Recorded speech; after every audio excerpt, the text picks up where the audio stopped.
When you think of OCD, what comes to mind? Maybe someone who's extremely neat or always washing their hands. These are the images most people associate with OCD. And while they can be a part of it, they don't tell the full story. Because OCD is often so misunderstood, many people struggling with it don't realize what they're experiencing is actually a mental health condition. And when it goes untreated, OCD can quietly take a deep toll on your well-being, physically, mentally, and emotionally. At Psych2Go, our mission is to make mental health and self-awareness more accessible, one topic at a time. Whether you're here to learn more about OCD, find comfort in your experience, or better understand someone you care about, we're really glad you found us. Let's explore what untreated OCD can actually feel like and why support makes all the difference. You become anxious about your own morality. There's a reason OCD is often stereotyped as perfectionism. People casually say things like, "I'm so OCD," when referring to neatness or attention to detail, even though those traits alone don't define the disorder. The more painful and hidden side of OCD doesn't often make it into everyday conversations. That includes something called harm OCD, where a person is plagued by violent or disturbing intrusive thoughts. These might involve self-harm, hurting someone, or fears about just doing something awful. And if that sounds intense, it is. But it doesn't mean someone with OCD is dangerous or violent. In fact, the fear of those thoughts happening is what causes so much distress. Letting your intrusive thoughts win is a popular meme because it's relatable. Most people have strange or impulsive thoughts now and sometimes even act on them. But with OCD, they're more frequent, harder to ignore, and deeply disruptive. When OCD goes untreated, it becomes harder to recognize these thoughts as symptoms. Many people start fearing they're dangerous or morally broken, when in reality, the distress they feel is proof that the thoughts aren't truly reflective of who they are or their values. A 2015 study found that one of the main reasons people don't seek help for OCD is because they don't realize what they're experiencing is a mental health condition. But those thoughts aren't who you are, and getting a proper diagnosis can feel like a lifeline. Suddenly, the fear, guilt, and shame that have been weighing you down have a name and a path forward. A 2013 study found that both therapy and medication can significantly improve quality of life for people with OCD. But even before treatment begins, just knowing what you're dealing with can ease the overwhelm and help you reconnect with your true self.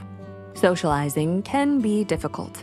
For many people with OCD, socializing can be unexpectedly overwhelming. Without a diagnosis, you might not understand why you feel anxious or agitated around others. Intrusive thoughts can pop up during conversations or gatherings, sometimes making you question your own reactions or even how you feel about the people around you. These moments can create emotional distance, leading to guilt, confusion, or isolation. In fact, a 2014 study found that OCD is often co-occurring with agoraphobia, which can make social settings feel even more intimidating. Even when OCD isn't focused on harm or dark thoughts, it can still interfere. For example, some people become stuck on whether they said the wrong thing, replay conversations obsessively, or feel the need to script every interaction in advance. Over time, these patterns can make friendships and social events feel exhausting. And without support, the stress just keeps stacking up, making it harder to connect with others and easier to withdraw. You lose out on a lot of time. One of the signs mental health professionals look for when diagnosing OCD is time. How much time are the compulsions taking? Are they interfering with your day, your relationships, your ability to function? Liking things clean doesn't mean you have OCD, but when hours are lost to rituals like repeatedly washing your hands, checking locks, or making sure your food isn't poisoned, it can take over your life. And did you know that OCD doesn't always involve visible rituals? There's a lesser-known form called rumination OCD, sometimes referred to as pure O, where the compulsions are internal. Instead of washing or checking, you might spend hours replaying conversations, analyzing every what if, or scanning for danger in your thoughts. That can mean worrying constantly about your health, your pet's behavior, your relationships, or whether you unknowingly did something wrong. The obsessions can latch onto any and all worst-case scenarios. It can feel like those fears are already real, already unfolding, or just one breath away. You may not even notice how much time is passing, but your brain never gets to rest. It's exhausting, and for many, it's debilitating. Untreated OCD quietly robs people of their time, energy, and peace of mind. The good news is, treatment can help you get some of that time back and the freedom that comes with it. There is hope. OCD can feel like you're being tormented. Repetitive tasks can drain your time. Intrusive thoughts can leave you in constant anxiety. It's exhausting and can make everyday life feel like a battle. At Psych2Go, we always recommend seeking the help of a mental health professional, and treatment is possible. Therapy, medication, and sometimes exposure therapy have been shown to help many people manage symptoms and take back control. You're not alone, and you deserve relief from the weight you've been carrying.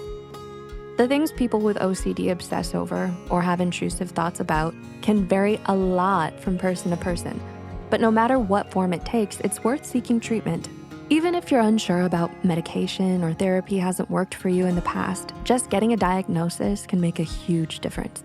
Many people with OCD never realize they can be helped. If you live with OCD, what has your experience been like? Let us know in the comments. We'd love to hear your story. And if this video helped you feel a little more understood, consider giving it a like and subscribing to Psych2Go for more content like this. If you know someone who may benefit from online counseling, we've partnered up with BetterHelp, an affordable online counseling platform that you can utilize. They're constantly striving to improve their services and terms and conditions. The link will be in the description box below. Psych2Go is built by people who care, and we're always looking for more hearts and minds to help us grow. If you're an animator, writer, or mental health advocate who believes in making psychology more human and accessible, check the video description below to find out how to join our team.